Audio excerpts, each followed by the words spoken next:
بسم الله الرحمن الرحيم.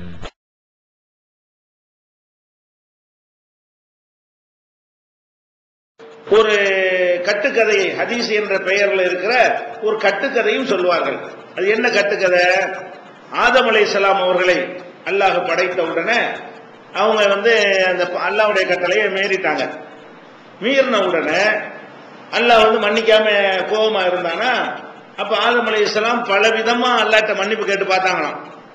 ஒண்ணுக்குமே அல்லாஹ் கேட்டுக்கறல, மன்னிக்க முடியாதுன்னு சொல்லிட்டானா. அப்ப திடீர்னு ஒரு நாள் என்ன செஞ்சான், அவருக்கு ஞாபகத்துல வந்துச்சான். என்ன ஞாபகம்னு கேட்டா, சொர்க்கத்தினுடைய வாசல்ல ஒரு பார்த்தாராம் அவரை படைச்ச உடனே. அதுல லா இலாஹ இல்லல்லாஹ் முஹம்மது ரசூலுல்லாஹ்னு ஒன்று இருந்துச்சான்.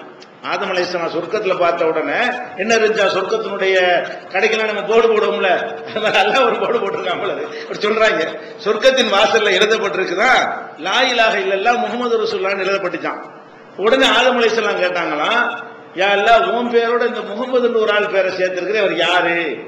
லா இலாஹ இல்லல்லாஹ்னா எனக்கு விளங்குது, முகமது ரசூலுல்லாஹ்னு ஆதம் மட்டும் தான் இருக்கிறாங்க, ரசூலுல்லாஹ் பிறக்கல இல்ல.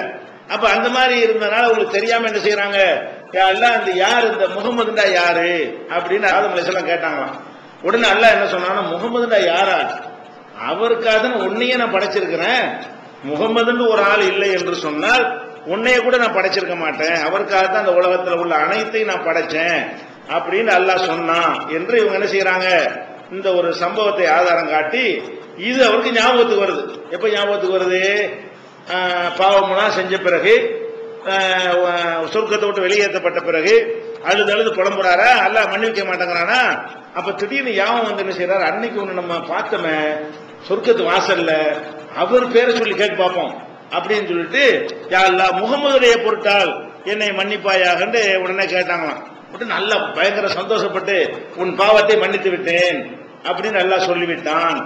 இந்த மாதிரி அதாவது ஆதம் அலைஹிஸ்ஸலாமுடைய பாவம் மன்னிக்கப்பட்டதை யாரை வச்சுதான்? ரசூலுல்லாஹ் வச்சுதான்.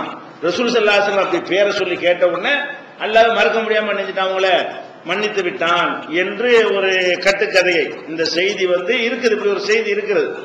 எதுல இருக்குன்னா, ஹாக்கிம்ங்கிற நூல்ல இருக்கிறது, பைஹக்கிங்கிற நூல்ல இருக்கிறது. இந்த செய்தியை அறிவிக்கக்கூடிய ஆள் அப்துர் ரஹ்மான் பின் ஜெயித் பின் அஸ்லம், அஸ்லம் என்பவருடைய பேரனும் ஜெயித் என்பவருடைய மகனுமாகிய அப்துர் ரஹ்மான் என்பவர் வழியாகத்தான் இந்த செய்தி அறிவிக்கப்படுகிறது. இவர் நிறைய இட்டு கட்டக்கூடிய ஆளு. இவர் என்ன செய்வார்னா, அல்லாஹ் ரசூல் பேரை சொல்லி கொஞ்சம் கூட குறைய இட்டு கட்டி சொல்லக்கூடிய ஒரு ஆள். இவர் வழியாகத்தான் இந்த செய்தி என்ன செய்யப்பட்டிருக்கு, ஹாக்கிம்லையும் பைஹக்கிங்கிற நூல்லையும் பதிவு செய்யப்பட்டிருக்கிறது. இட்டு கட்டக்கூடிய ஆள் சொல்றதை நம்ம ஏத்துக்கிற முடியுமா? இட்டு கட்டுறவர்னா பொய் சொல்றவர். இட்டு கட்டுறவர்னா வேணும்டே திட்டமிட்டு பொய்யாக செய்திகளை அவரா உண்டாக்கி சொல்லக்கூடிய ஆளு என்று இவருடைய நிறைய செய்திகளை ஆய்வு பண்ணிவிட்டு இவர் மேல இணைஞ்சிருக்கிறாங்க ஒரு ரிமார்க்கை எல்லா விதமான அறிஞர்களுமே சொல்லி இருக்கிறார்கள். அந்த ஆள் வழியாகத்தான் இந்த ஆதம் அலைஹிஸ்ஸலாமுடைய இந்த மேட்டர் என்ன செய்யப்பட்டிருக்கு, சொல்லப்பட்டிருக்கிறது. இந்த சம்பவம் இந்த செய்தியே அறிவிப்பாளர் வரிசை தொடர்ல வச்சு பார்த்தோம்னா ஏத்துக்கிறதக்கது இல்லை. சொல்லக்கூடிய ஆளை வச்சுதானே முடிவெடுக்கணும். ஹதீசுகளை பொறுத்த வரைக்கும் சரியான ஹதீஸா என்பதற்கு ரெண்டு அளவுகளை நம்ம பார்க்கணும். ஒன்னு, ஆட்கள்லாம் கரெக்டான ஆட்களா இருக்கிறாங்களான்னு பார்க்கணும், சொல்லக்கூடிய ஆட்கள். ரெண்டாவது, அதுல உள்ள அந்த மெசேஜ் இருக்குல்ல, செய்தி, அது கரெக்டா இருக்குதா என்று பார்க்க வேண்டும். இதுல ஆளை பார்த்தோம்னா சரியில்லாம இருக்கிறது. அது போக இந்த கருத்தை நீங்க பார்த்தாலும் அது சரியில்லாம இருக்கு. ஏன் சரியில்லாம இருக்கிறது? ஆதம் அலைஹிஸ்ஸலாம் அவர்கள் பாவம் செஞ்சாங்கன்னு குர்ஆன்ல இருக்கிறது. பாவம் செஞ்ச உடனே அவங்க என்ன செய்யறாங்கன்னா, அல்லாஹ்ட்ட மன்னிப்பு கேட்க தெரியாம அழுதுகிட்டு இருக்கிறாங்க என்பது உண்மை. அப்ப அல்லாஹ் என்ன செய்யறான்னா, அவங்களுக்கு எப்படி பாவ மன்னிப்பு கேட்கறதுன்னு அல்லாஹ் தான் கத்துக் கொடுக்குறான். குர்ஆன்ல எப்படி வருதுன்னு கேட்டா, பாவ மன்னிப்பு எப்படி கேட்பதுங்கிற ஒரு விஷயம் அவருக்கு தெரியல. முதல் மனிதர் தானே, பாவம் செஞ்சிட்டோம், அது எப்படி கேட்டா அல்லாஹ் அதை ஏத்துக்குருவான், அவனுக்கு எது பிடிக்கும். இன்னைக்கு நம்ம சாதாரணமா எல்லாம் மன்னிச்சுக்கின்னு சொல்லிட்டு போயிடுறோம், நமக்கு எல்கேஜி மாதிரி போய்விட்டது. அவர் முதல் மனிதராக இருந்த காரணத்தினால பாவத்துக்கு எப்படி மன்னிப்பு கேட்கிறது என்பது கூட அவருக்கு தெரியாம செஞ்சு விட்டு என்ன செய்யறது, என்ன பிராயச்சித்தம் என்று அவர் குழம்பிக்கிட்டு இருக்கும் பொழுது அல்லாஹ் என்ன செஞ்சான், குர்ஆன்ல சொல்லி காட்டுகிறான். 2வது சூராவுல 37வது வசனத்தில் சொல்கிறான், ஃபதலக்கா ஆதமு மிர் ரப்பிஹி கலிமாத்தின். ஆதம் அலைஹிஸ்ஸலாம் அவர்கள் தன்னுடைய இறைவனிடமிருந்து சில சொற்களை கற்றுக்கொண்டார்கள். ஃபதாப அலைஹி, அதை சொல்லி மன்னிப்பு கேட்டார்கள். இன்னஹு ஹுவ தவ்வாபுர் ரஹீம், அவன் மன்னிக்க கூடியவனாக இருக்கிறான் என்று சொல்லி இந்த ஆதம் அலைஹிஸ்ஸலாம் வந்து எப்படி மன்னிப்பு கேட்கணும் என்பதை அல்லாஹ் தான் கற்றுக் கொடுக்குறான். அவங்க மகன் ஒரு ஆளு ஒரு மகன் இன்னொரு மகனை கொலை பண்ணிவிட்டான். கொலை பண்றது எப்படி புதைக்கணுங்கிற கூட அந்த ஆரம்ப மனுஷனுக்கு தெரியல. அல்லாஹ் ஒரு காக்கையை அனுப்பி என்ன செஞ்சான், இப்படித்தான் புதைக்கணும்னு சொல்லி கற்றுக் கொடுத்தான்னு குர்ஆன்ல இருக்குது. அந்த மாதிரி எல்லாமே ஒன்னு ஒன்னா சொல்லி கொடுத்து தான் தெரிஞ்சு கொண்டார்கள்.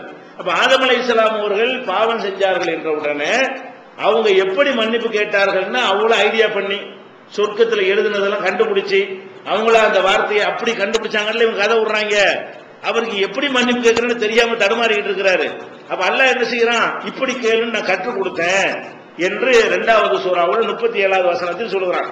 அப்படி என்னதான் கற்றுக் கொடுத்தான் அல்லாஹ், மன்னிப்பு கேட்பதற்கு என்ன கற்றுக் கொடுத்தான் என்று கேட்டால் 7வது அத்தியாயத்தில் 23வது வசனத்தில் ஆதம் அலைஹிஸ்ஸலாம் என்ன சொல்லி மன்னிப்பு கேட்டார்கள், அது அல்லாஹ் எப்படி மன்னித்தான் என்று விளக்கமா சொல்லி காட்டுறான். அவங்க என்ன சொன்னாங்களாம், காலா 2 பேரும் சொன்னார்கள், ஆதம் ஹவ்வா 2 பேரும் சொன்னார்கள், ரப்பனா லலம்னா அம்புசனா, இறைவா எங்களுக்கு நாங்களே அநியாயம் செய்து விட்டோம், இல்லம் தகுபிர்லனா ஓ தரஹம்னா, நீ எங்களை மன்னித்து அருள் புரியவில்லை என்று சொன்னால் லனகூன மினல் காசிரீன், நாங்க நஷ்டவாளிகள் ஆயிரும், நீ மன்னிக்கலன்னா எங்களால ஒண்ணும் செய்ய முடியாது, நாங்க மனுஷன் பாவம் செய்யக்கூடியவங்க தான், நீ தான் மன்னிக்க கூடியவனா இருக்கிற, நாங்க அநியாயம் செஞ்சிட்டோம், எங்க மேலதான் மிஸ்டேக்கு என்று இப்படிதான் மன்னிப்பு கேட்டார்கள் என்று சொல்லி 7வது அத்தியாயத்துல 23வது வசனத்தில் எல்லாம் சொல்கிறான். அப்ப இந்த 2 வசனத்தை இணைத்து நீங்கள் பார்க்கும் பொழுது ஆதம் அலைஹிஸ்ஸலாம் தவறு செய்துவிட்டு மன்னிப்பு கேட்க தெரியாமல் இருந்தார்கள். அல்லாஹ் வந்து மன்னிப்பு கேட்பதை கற்றுக் கொடுத்தான். கற்றுக் கொடுத்த வார்த்தையை சொல்லி அவர்கள் மன்னிப்பு கேட்டார்கள். அந்த வார்த்தைக்காக மன்னித்தான். இதுதான் மன்னிக்கிற மாதிரி ஒரு அம்சம் இருக்கிறது. ஒருத்தன் மன்னிப்பு கேட்கறது என்ன செய்யணும், நான் செஞ்சு தப்புன்னு ஒத்துக்கிறணும். ஒத்துக்கிட்டாங்க அழகா, ரப்பனா லலம்னா அம்புசனா, இறைவா நாங்க தான் அநியாயம் பண்ணிட்டோம், நீ எல்லா வசதியும் எங்களுக்கு செஞ்சு கொடுத்திருந்த, நாங்க தான் உன்னுடைய கட்டளையை மீறி அநியாயம் பண்ணிட்டோம். 2வது என்ன செய்யணும், உன் மன்னிப்பு எங்களுக்கு அவசியம், நீ மன்னிக்கலன்னா நாங்க என்ன, எங்களுக்கு எது என்ன ஆகும் என்று உணரணும். அதையும் சொல்றாரு. இப்ப இல்லம் தகப்பில்லனா, நீ எங்களை மன்னிக்கவில்லை என்று சொன்னால், ஓ தரகம்னா அருள் புரியவில்லை என்று சொன்னால், இல்ல நக்கூன மினல் காசிரீன், எங்களுக்கு தான் நஷ்டம், உனக்கு என்ன நஷ்டம், நாங்க நஷ்டவாளி ஆயிருவோம் அல்லான்னு சொல்லி தவற உணர்ந்து அல்லாஹ்வுடைய வல்லமையை விளங்கி மிஸ்டேக் நம்ம மேலதான் சமாளிக்காம சால்ஜாப்பு சொல்லாம அதை நியாயப்படுத்தாம தப்புதான் சரணடைஞ்சிட்டாங்களே, இதுதான் மன்னிப்பு கேட்கக்கூடிய மெத்தடாவும் இருக்கிறது. அப்ப இது எவ்வளவு அழகான விஷயமா இருக்கிறது. இதுக்கு மாற்றமா என்ன வைக்கிறாங்க, சொர்க்கத்தில் எழுதி வச்சிருந்துச்சு நிறைய கட்டுக்கதை பண்றாங்க. அந்த கதைக்குள்ள நிறைய முரண்பாடுகள் இருக்குது. என்ன முரண்பாடு, சொர்க்கத்தில் கொண்டு போய் என் முகமது ரசூலுல்லாஹ் எதுக்கு எழுதணும், முகமது ரசூலுல்லாஹ் சொன்னா மட்டும்தான் சொர்க்கத்துக்கு போவானா, ஈசா ரசூலுல்லாஹ்னு சொன்ன அந்த சமுதாயம் ஒழுங்கா இருந்து அவங்க போக மாட்டாங்களா, மூசா ரசூலுல்லாஹ்னு ஏற்றுக்கொண்ட சமுதாயம் சொர்க்கத்துக்கு போகாதா, இப்ராஹிம் ரசூலுல்லாஹ்னு ஏற்றுக்கொண்ட அந்த சமுதாயம் சொர்க்கத்துக்கு போவாதா, ஆதம் ரசூலுல்லாஹ்னு ஏற்றுக்கொண்ட அவங்களுடைய பிள்ளை குட்டிகள்லாம் சொர்க்கத்துக்கு போக மாட்டாங்களா, ரசூல் ஒரே ரசூல் தானா, அல்லாஹ் வந்து ஏராளமான ரசூல்மார்களை அனுப்பி இருக்கிறான், அனைவரையும் ஏற்றுக்கொண்டவர்களும் என்ன செய்வாங்க, சொர்க்கத்துக்கு போவாங்க.